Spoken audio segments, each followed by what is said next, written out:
నేడు నల్గొండ జిల్లా మిర్యాలగూడలో సీఎం రేవంత్ రెడ్డి పర్యటించనున్నారు. 200 కోట్లతోటి ఏర్పాటు చేయనున్న యంగ్ ఇండియా ఇంటిగ్రేటెడ్ రెసిడెన్షియల్ స్కూల్కు సీఎం శంకుస్థాపన చేయనున్నారు. మహిళా సంఘాలకు చెక్కులు పంపిణీ చేయనున్నారు. అనంతరం బహిరంగ సభలో పాల్గొనున్నారు.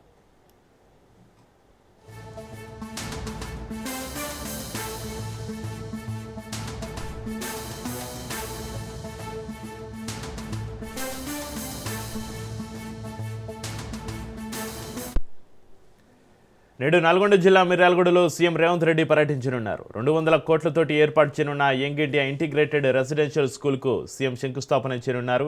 మహిళా సంఘాలకు చెక్కులు పంపిణీ చేయనున్నారు. అనంతరం బహిరంగ సభలో పాల్గొనున్నారు సీఎం రేవంత్ రెడ్డి.